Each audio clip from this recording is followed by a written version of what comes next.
Good morning, and thank you for joining us. This panel is entitled 13th Year, Promising Models for Providing Equitable Access to Early College. I'm Julie Lammers, Senior Vice President of Government Relations and Advocacy for the nonprofit American Student Assistance. ASA is an organization that works to ensure that every student has the opportunity to know themselves, know their options, and make informed choices about college and career. We really believe that students need to have the opportunity to explore careers at an earlier age, no later than middle school, test and try through experiential and work-based learning, and have a strong support and guidance in the transition to post-secondary education, career training, and lifelong success. So let's just jump into why we're here today. I think it's very clear to everyone in this audience that post-secondary, I'm going to stop sharing my screen. Very clear to everyone in this audience that post-secondary education is more important than ever. The days are really long gone when a high school diploma alone would be a springboard to a stable career and a family supporting wage. But I think two things are also very true. First, we have a long way to go as a nation to ensure all students have the tools that are necessary to successfully complete post-secondary education. And second, in the 100 or so years since the high school movement perpetuated the creation of secondary schools across the nation, we have not done a lot to change the structure of secondary schools or really break down the silos between secondary and post-secondary education. We have tinkered around the edges, to be sure, built new and innovative programs like dual enrollment in early college, and have focused significantly more on college and career readiness. We haven't really fundamentally shifted, in most cases, what high school looks like or the outcomes we hope to achieve from a high school education experience. Education that spans a 4-year period and ends in a single high school diploma is really still the norm. But I think just because that's what we've always done doesn't necessarily mean that's what we need to continue to do, particularly when there are models that show great success in improving student outcomes, driving student engagement, and improving quality. So this is a moment of great opportunity to think differently, both about what education systems must provide for all students to be successful, and how we really rethink the outcomes that are necessary for youth to thrive long-term. I think COVID-19, the pandemic, the resulting shutdowns have really laid bare the massive education inequalities that exist in our society and has shown a light on the challenges that many students face on a daily basis to receive a quality education through our current systems. High school student engagement in particular is a huge challenge right now. And this is at a time when access to and completion of post-secondary education and training still remains staggeringly low for low-income first-generation students of color in particular. So we really can't wait much longer to begin to embrace new ways of operating and innovations that shift outcomes and build education systems that bridge those traditional K-12 and higher education systems. So we're here today with some experts to talk about what it would look like to shift this model and allow for more flexibility and opportunity for students to experience that 5th year of high school, sometimes called a 13th year, expanding opportunities for programs like early college and allowing students to graduate high school, sometimes both with a high school diploma and having completed post-secondary education or career-focused training, all with the support of a high school system. So with us today are Chris Gabrielli and Julie Edmonds. Unfortunately, our colleague Payman Reniford was unable to join us today, but we will certainly try to cover some of the topics that he would have addressed through his work with Propel America. So Chris, let's start with you. If you can give us a little bit of background on what these programs are. I think, I sort of gave a high level about what 13th year is, but if you could really help us level set what programs, kinds of programs we are talking about include, that'd be really helpful. Thank you, Julian. Thank you to ASA for really addressing this issue so squarely in all of your programming as well as your policy kind of things. And it's wonderful to get this opportunity at ASU-GSV to talk about this. My own path to this is serendipitous and kind of reflects the two silos that are there. I am CEO of an education nonprofit that works around the country in K-12 and has a number of projects that focus on early college and CTE, particularly in Texas and Colorado, California. Indiana. And then I became chair of the Board of Higher Education here in Massachusetts 6 years ago. And when I got there, one of the first things I learned was just to what degree we had these huge equity gaps. And so I'm so glad you shaped it that way.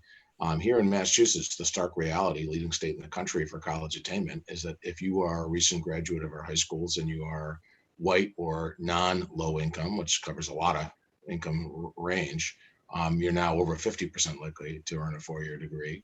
And if you're Black, Latino, or low income, you're in the 15 to 20% range. Those are enormous differences. Those are not small differences. And we know the consequentiality of that with regard to income, with regard to so many other aspects. And so the question is, what do we do differently?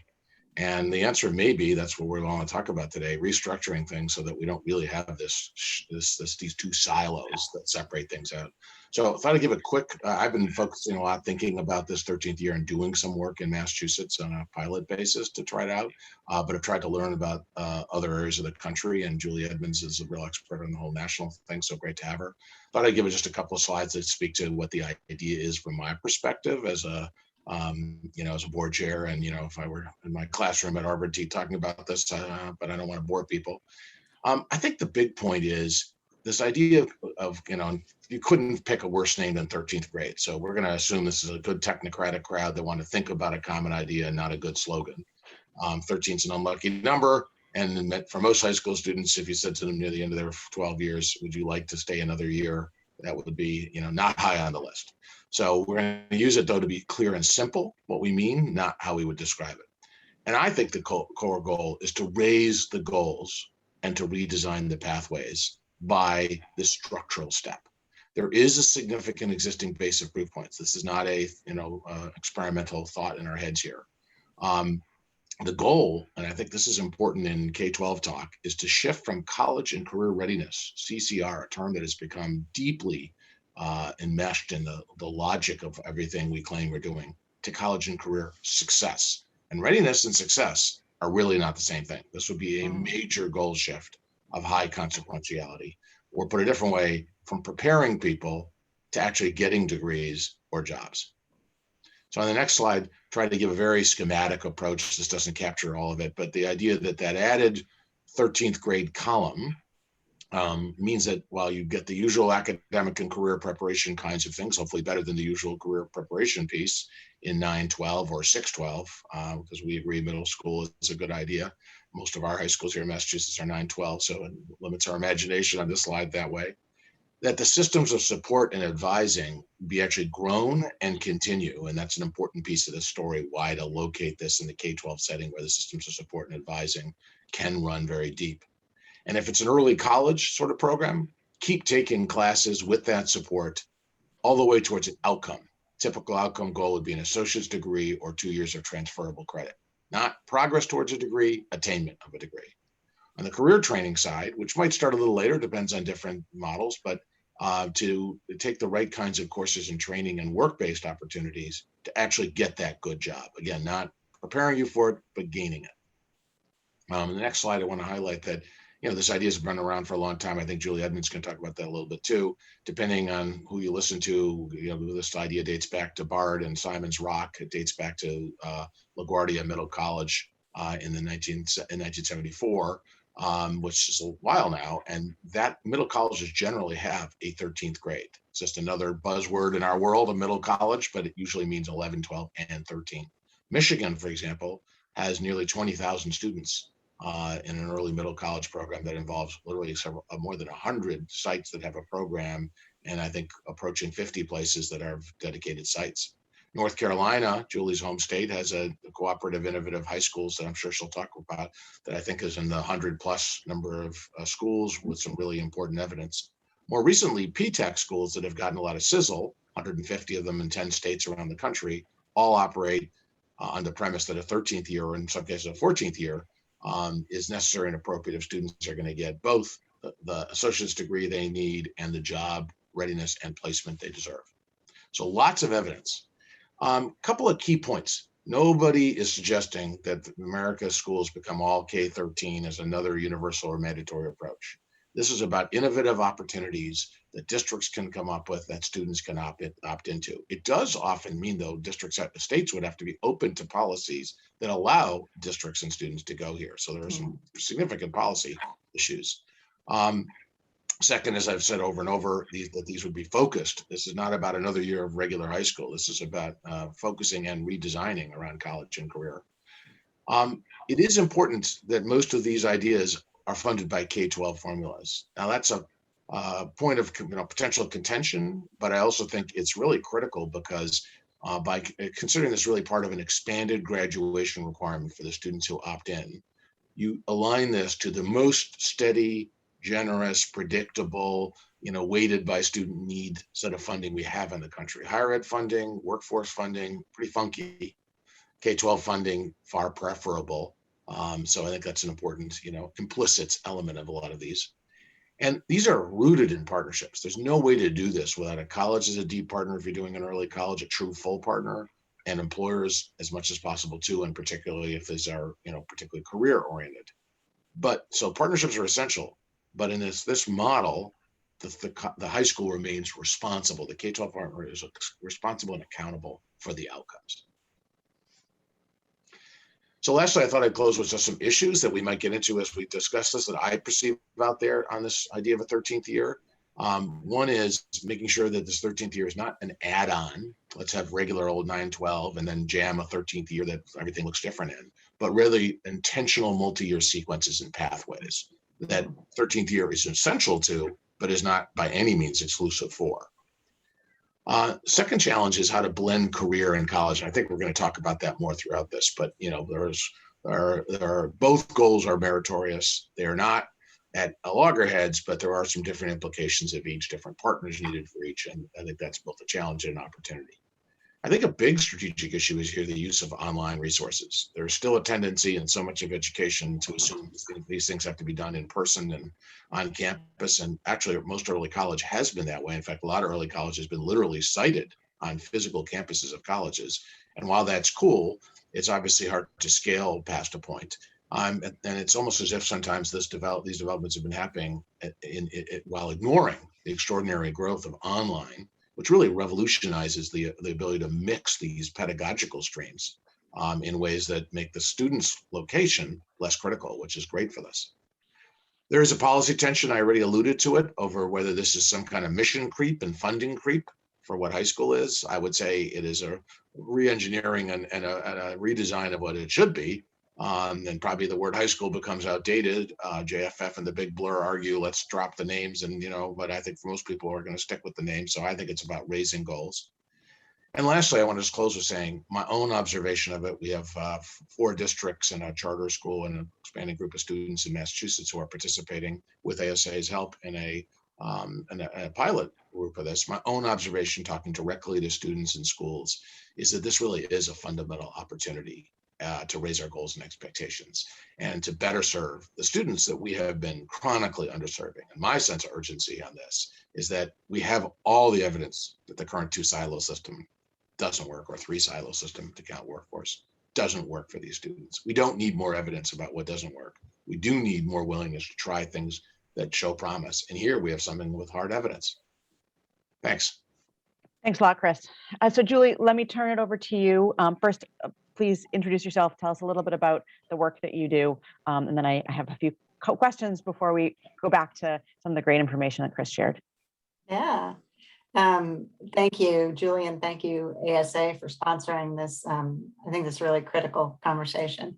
And thanks, Chris, for doing such a great job. I think you stole all my thunder there. I learned a lot about that thunder from you, Julie. So Chris is one of the most thoughtful.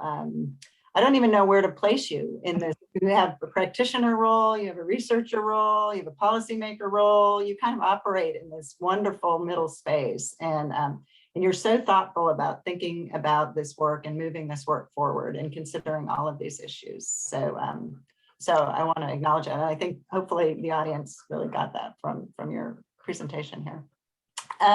So my name is Julie Edmonds. I'm a director of secondary school reform at the SERV Center at the University of North Carolina at Greensboro. And I'm a researcher, so I do research on high school improvement and the transition to college. And really the centerpiece of our work is a 15-year longitudinal experimental study on the impact of early colleges in North Carolina.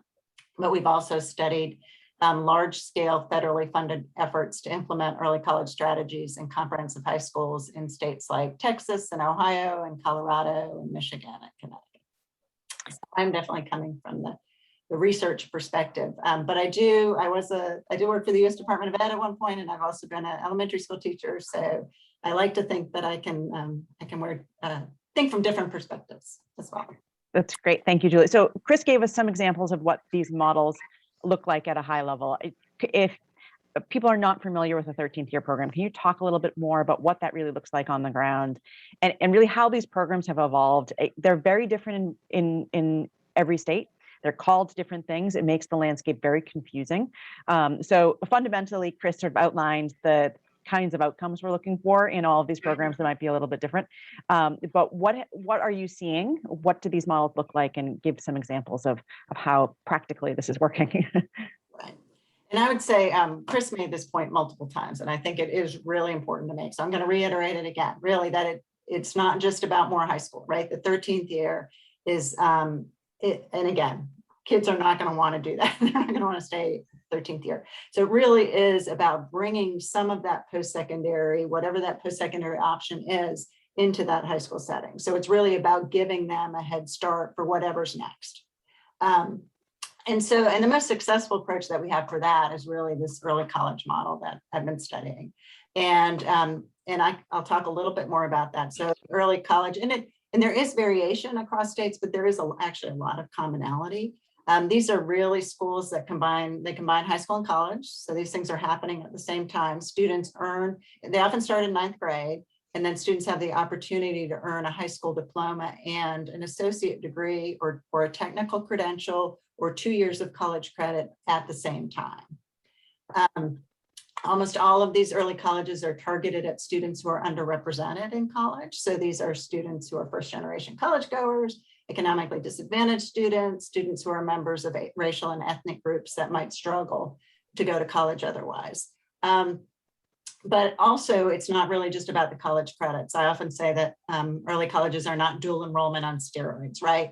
They're also really this way to re-envision what schooling should look like. So they pay attention to things like student supports, as Chris was saying, making sure there's lots of student supports in place. They try to change instruction so that it's more rigorous and relevant. They pay attention to the staff working environment and try to create environments where where teachers can collaborate and where there's ongoing professional growth and learning. And then there's really a strong emphasis on the quality of staff-student relationships as well, and making sure that those are. What we found is that really this model, and this is one of the reasons that I think Chris had a lot of interest in implementing it in Massachusetts, is that it is one of the few models that is successfully increasing the number of students who are able to earn post-secondary credentials. So in our study, we found that it increased the percentage of students earning any sort of post-secondary credential by 1/3, and it actually tripled the percentage of students in our sample who had earned an associate degree. So those are very large outcomes. A lot of other changes that people, or a lot of other interventions that people have done tend to have incremental, little small increases in graduation rates, and this is sort of one of the biggest. And as Chris alluded, these things are going gangbusters. They're spreading all around the country. Texas has 182 of these. North Carolina has 132 cooperative innovative high schools, which is their version of this. Michigan has 60 individual schools, and they've got an additional 114 programs that are working in early that are operating within larger schools. So that's kind of a little bit about what it looks like right now. And then I think, Julie, did you want a little bit about the history? That would be great. Absolutely, yeah. And and in that history, I would just love to understand as districts are expanding these programs, is there one driving factor that is encouraging the districts to take this on? Is it really pushed to the district level? I would love to know that. Or is it top-down approach? How is it being rolled out most effectively? Yeah. No, it's interesting. So one of the things is that so when I originally started this work, I would talk about early colleges as this new and innovative idea, right? I'd be like, this is new and innovative. And we're actually working on a book about sort of early college and how it really can help us rethink the systems, the educational systems that we have today. And a lot of the arguments we're talking about today. I did a lot more reading and realized that actually there's a long history of this. And so about, that for the last 100 years, people have been playing around with this, this structure, and this idea of a 13th, even a 14th year actually happened. And so, for example, the turn of the 20th century, the president of Stanford had concerns about the fact that the last 2 years of high school and the first 2 years of college were essentially redundant, and that the same things were going on. The University of Chicago president had around the same idea. And so actually the University of Chicago president actually created these schools in Joliet, Illinois, that basically added 2 years to high school and provided some of that post-secondary background, or post-secondary training there. And the idea was about expanding access to more students. And so you had students going from 9 to 14, actually. And then out in California, a little bit, maybe a couple decades later, they created something they call the 6-4-4 model. And students go to grades 1 to 6, then they go to grades 7 to 10, and then they would go to grades 11 to 14. So they, again, were adding sort of those 2 extra years on, with the idea being that students would get some of that general education in the first 2 years of college, and then they could go on and be more specialized when they made that transfer. And both of those models actually devolved and turned into our community college system that we have today. And so it's kind of interesting that these models that were originally created, right, to minimize transitions and to make these transitions a little bit easier for students, actually created an extra transition. So now you've got, especially if students want to go to a 4-year and they do go to a community college, you leave the 12th year, you go to community college, and then you go into the 4th year. So you've got, the 4-year institution. So you've added this extra sort of transition. But these models didn't, they were sort of, I think there were maybe 20 or 30 or sort of at any given time there, but they didn't really take. So they turned into this community college model. But nowadays, now you're seeing something very different, right? And so I think this is sort of your second question there about why are these things happening? And I think part of this is because, as Chris alluded, things have changed today. Now the expectations have changed. Back then, it was, you had 5% of students going to get some sort of college. Now the expectation is for everyone to do that. And so, so these expectations have really changed today. And I think that's why you're seeing sort of this growth and this appeal for a lot of people. And in terms of who's sort of driving it, I think it's really a mix of who's driving it. In some cases, it is individual settings, and they're like, we see what's going on, and we in the future for our kids, and we want something more for our kids than just the high school experience. And then for others, these are statewide initiatives that are being supported by states in North Carolina, Texas, things like that. And they've been driven and supported in many cases by national efforts, such as the Bill and Melinda Gates Foundation, who really provided a lot of seed funding for really expanding this work. Did you want to talk a little bit about your thoughts on sort of rethinking the model? So sure. So in terms of rethinking educational systems, because that's kind of that's what it feels like. And I do have a little bit of a slide here, if you don't mind showing that.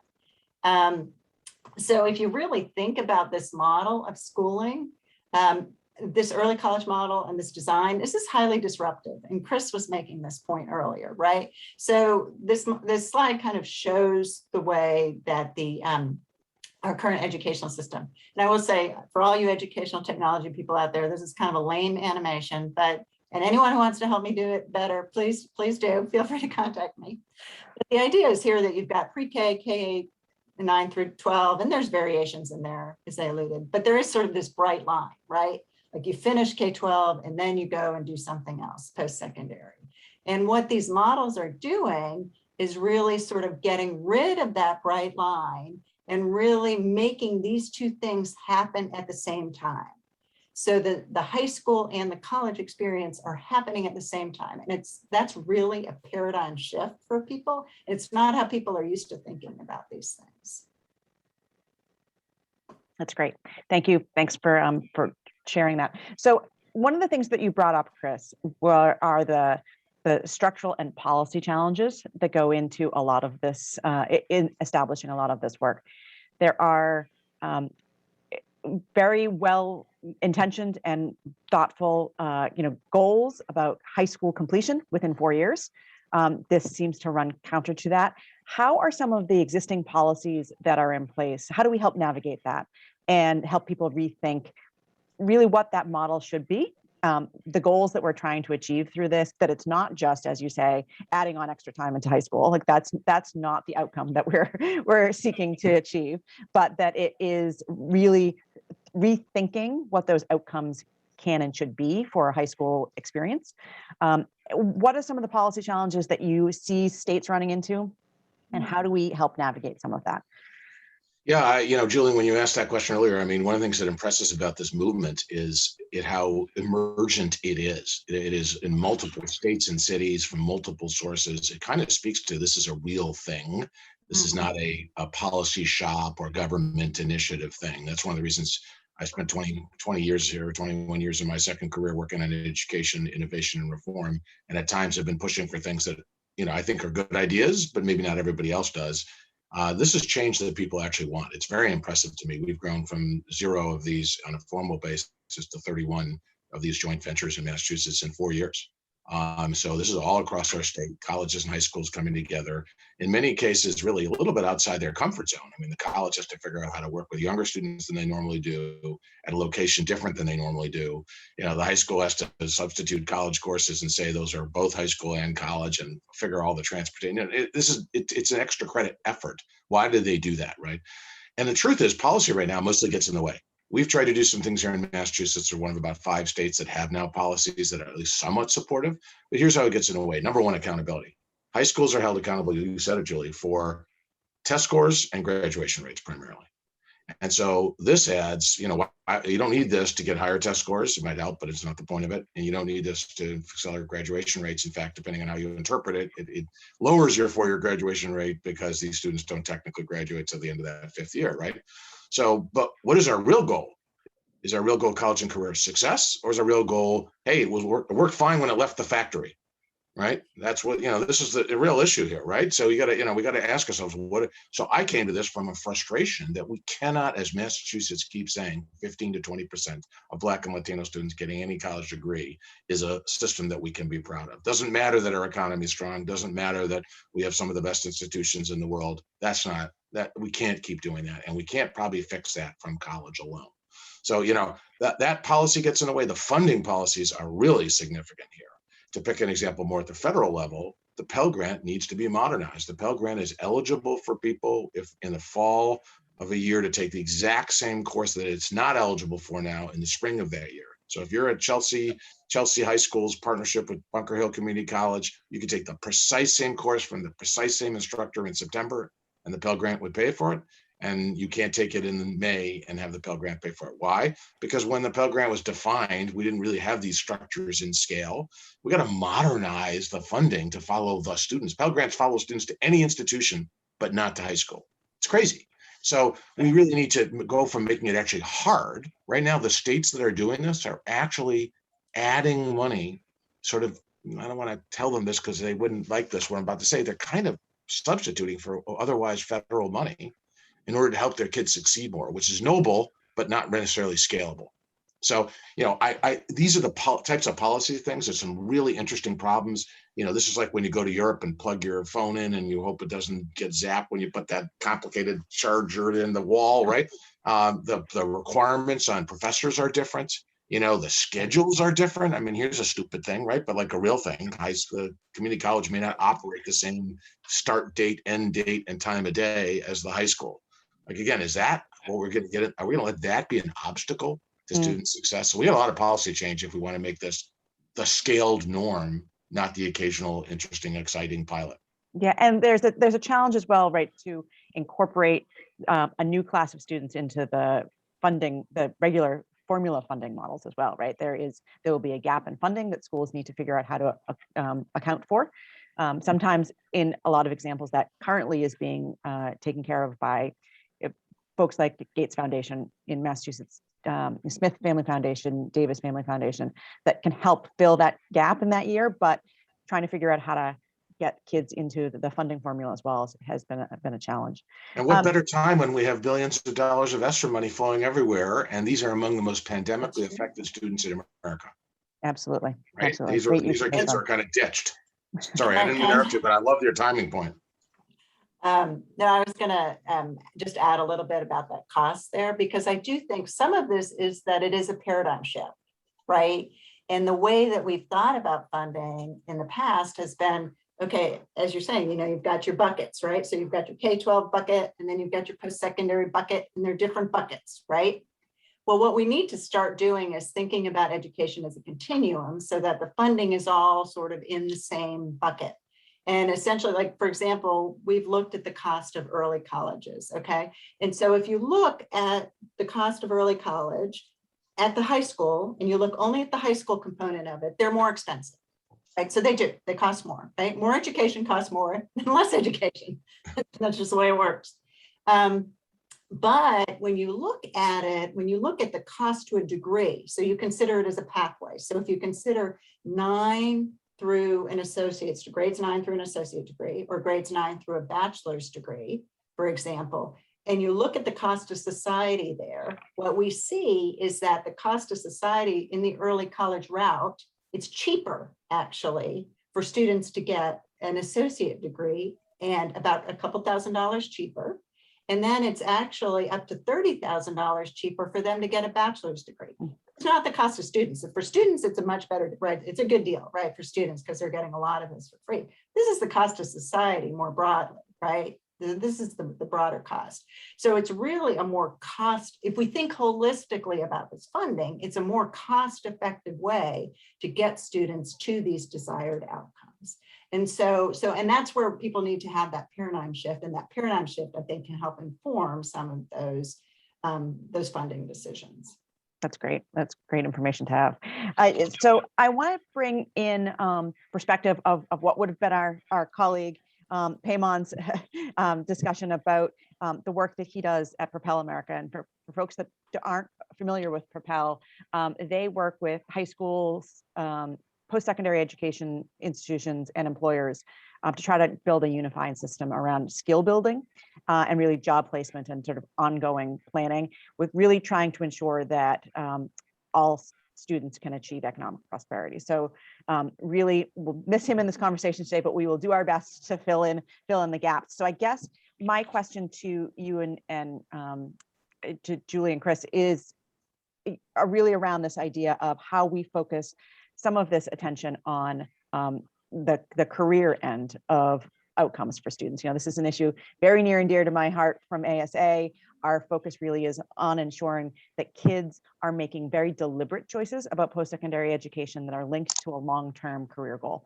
And that has to start much earlier in the process through a whole series of exploration activities, really being able to test and try things in work-based learning, or test and try what a college experience might be like, and then being able to make a well-informed choice about the next step in their lives. So, you know, 13th year programs have primarily, and in most cases, really been focused on post-secondary credit. How do we ensure that the career-focused learning component of these programs is really included in that? I know one of the programs that we're supporting in Massachusetts, in Springfield, Massachusetts, has a built-in work-based learning component to it. We think that's a great model and really focused on career outcomes for students, but love to understand, Julie, sort of how prevalent that is, first of all, and how can we ensure that it is one system, that it is not college or career, that it is college in order to ensure long-term success in a career, and how do we build that in a little bit more into the work that's being done in 13th year? So I will say, I do think that when the early college was first created, or this not first created, but the sort of this original expansion, it was about that transfer to a four-year institution. So there was that real emphasis. And then I think what's happened is that the field is really evolving. And so people are saying, yeah, we can do that, but we're leaving a big portion of kids out, and these kids aren't going to be able to benefit as well. And so there is a real tremendous shift. And so you've got a growing number of early colleges that are focused on earning technical credentials. So having those terminal technical credentials that are available within them as an institution. And then, for example, there's several that I know of that are housed on either hospital campuses or affiliated with medical schools. And the idea is that there are these stackable credentials so that students can get some, can be a phlebotomist or can get something, or an EMT certification or something like that, so that they can go right out into the career with a useful credential that's going to give them a decent paying job. And at the same time, if they do want to go on to med school, they have the background that's going to allow them to make that transfer, to make that. And I think that's a really healthy development. And I think it's really important that that we think about these multiple pathways. And again, they have to be pathways that lead to meaningful jobs, right? That lead to jobs that are going to allow people to support a family, so that you don't have to work 4 different gigs and 80 hours a week and come home and be exhausted and not be able to spend time with your kids. So, and I know Chris has a lot of thoughts about this too. Yeah, I mean, I think I second what you both said, and I think that most of the policy that's being set today, for example, our designation requirements in Massachusetts are that all of the early college proposals include aligned pathways where students can be pursuing a healthcare pathway or a criminal justice pathway or a business pathway, a computer science pathway. And so for their own benefit, can see the sequence of courses all the way, which has been, this whole idea of pathways, both in K-12 and higher ed, has really been about illuminating the road for students so they take the right courses in the right sequence and also get the right work-based experiences along the way. It's also been about acknowledging that in some cases, a degree lesser than even an associate's is adequate. When the governor came with me to visit Chelsea High School, the first 2 students said, I want to be an EMT. To be an EMT takes more courses than the high school could offer and less than an associate's. And that's great. And they both are EMTs now, and that's great too. But there's also opportunities, I think, to be even more career focused. And of course, Payman could have spoken to Propel, but both Propel and, for example, Year Up, named Year Up, 1 year, right, 13th grade, were invented really to say what high schools aren't getting done and employers need could get done within a year and place students in true middle class jobs. So out in Western Mass, one of the things Propel has been doing with Springfield is talking to photonics manufacturing employers out there. It's a big industry out there who say, we can't get the people for these pretty well-paying jobs because they don't have the skills, right? And they have been laying out a path that takes a student from practically graduation day and a little bit before that to the job within the year. And I think that's pretty compelling too. So I think the 13th year idea, I've been pursuing it for early college, my primary focus, but I think it's a broader idea than just early college. I think it's about, again, shifting to, do you end up with the credential you need or really the job you want or not? And that's the benchmark we should put ourselves to. And for many students, that's going to be more, they'll get some college credits that they can eventually stack if they decide to pursue a regular degree. But more importantly, they will get the work-based learning and the very specific skills they need to get a really good job in the community and region where they live. So, Chris, one of the challenges with that is, right, so 13th year is cumbersome enough to coordinate from a school level perspective. How do you bring business in to ensure that they are partners at the table, particularly around the career focused learning aspects of this? It's always a challenge, but what messages do you think would resonate with business to try to instill the need for them to be more engaged in this opportunity? Yeah, I'm glad you asked that. And I've been thinking about that a lot lately because we've been advocating a little bit for the idea that we ought to have a PTEC in Massachusetts. 10 states have one, we don't have one. And that does require a true full employer at the table. I think the true answer right now is employers are not as much at the table as they are, for example, in Europe. So many people focus on the Swiss apprenticeship model as maybe the best example in the world. 70% of Swiss students, including large parts of the upper middle class, participate in those programs. It's not seen as a tracking kind of device. But boy, does that require employers to have a whole employment strategy that counts on that, not a few summer internships out of a a desire to show that they're good corporate citizens, but an employment strategy that assumes developing employees. Right? So I think we have a long way to go on that. We haven't even talked really about workforce funding here, which makes college and high school funding look good, right? So there's really big issues. We are at a moment, though, where employers understand more than ever that if they want to solve and address the equity issues in our society, they need to be part of that. And I think we need to give them opportunities, not to say, don't you think we should do better at third grade reading? Yes, we should. But why don't you partner with us on what you definitely know a lot about? Those photonics employers out in Springfield, they understand what people need to get those jobs. And by creating a table, which we say, work with us to lay out that path, we're not saying be charitable and write us a check. Not that that's a bad thing. We're not saying be helpful and send a volunteer reader over to a kindergarten classroom. We're saying do what's in your self-interest and we'll do a better job for you. And I do think that's compelling, but man, we got a long way to go on that. I couldn't agree with you more, Julie. So we only have a few minutes left before we wrap up. We have a huge ed tech audience that is with us today. Love to hear your thoughts on what are some technology innovations that could help in this space. You mentioned earlier, Chris, that this does not all have to be done in person. Are there things, and a lot of this work that is done in Propel America is done virtually through virtual apprenticeships, work-based learning experiences. Certainly there's opportunity for growth in that area, but are there other areas where the ed tech community can really help drive this movement forward? Yeah, I'd love to hear what Julie Edmonds thinks, but I would say part of this is, I really like the way you said, Julie Edmonds, about this is really about being student-centered. In K-12 land, student-centered is a big term, but it's a term that's more, theory than a practice, right? This is very student-centered. Let students start taking college courses and career work when they're ready to do it. If that's at 14, 15, or 16, that's fine. If it's older, why not? Last night I watched a 13-year-old Chinese woman win the Olympics in diving, and her main competition included a 30-year-old, like different age. We assume that in athletics. We should assume that here. But to do that means you have to provision where the student is all the things they need. And so, for example, I think there's tremendous opportunities on career exposure and guidance, mentoring. There's some really cool things being done in online mentoring, really provisioning the many things that a student needs on that path, which a high school today would say, well, how many more jobs do we have to hire for? That is an old-fashioned paradigm, right? A new-fashioned paradigm would say we need to have people who have the relationship with the students. We need a few academic core, and the rest we can buy the pound online, like the rest of us do in all our other parts of our life. And so I think that if you start saying what's everything a student needs to succeed along that way, and how do I provision that, online is a solution for many, slivers, and I don't mean to diminish them when I say slivers, but slices of what students really need.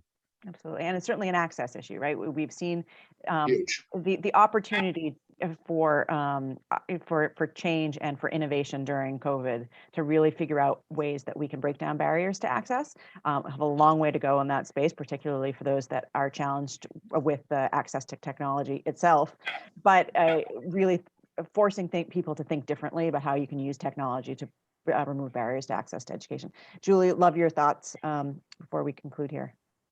Yeah, so definitely the online course component, obviously, in addressing access, absolutely.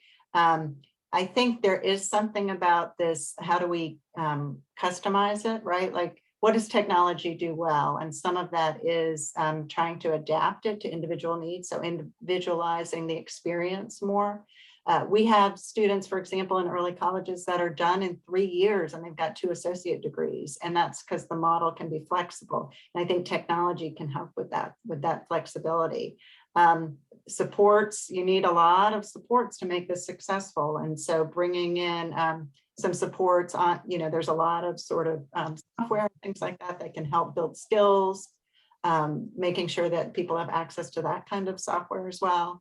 And then I think the other piece is this, and you were alluding to this, Chris, is that technology does the simulation piece of it very well, right? So some of these career things are super expensive, and people can't really have access to them. So if you can do some of those simulations online, and I know that there's a whole burgeoning field. Technology is not necessarily my area of expertise, but I know there's a whole burgeoning field on that. And those feel like just some really good levers, I think, for technology to pull relative to this particular issue. Well, Do you have that's one. 30 more seconds for this or no? Sure, absolutely. Yeah. Let me just give you an example because you got me excited, Julie, when you made that point, Edmonds, about that. So down in the near the Rio Grande, we're involved with 3 tiny districts in Texas that have some of the strongest group of career and college opportunities in the country. It's called the Rural Schools Innovation Zone, 3 communities pooling together. And I went and visited just before the pandemic. And one of the things they had was a simulated way you learn how to do welding. So welding's very expensive to do, and that simulator is worked very well for them. These students all can either go to Texas A&M Kingsville and get bused there and get early college going. They can get CTE in 3 different fields, or they can get both, which is the nice, fact.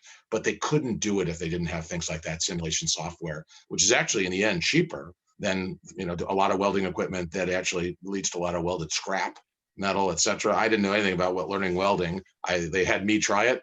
I'm not ready to be a welder. Let's put it that way. It's good to know your limitations, Chris. That's a good thing. Well, so thank you so much to you both for joining us. Payman, we missed you.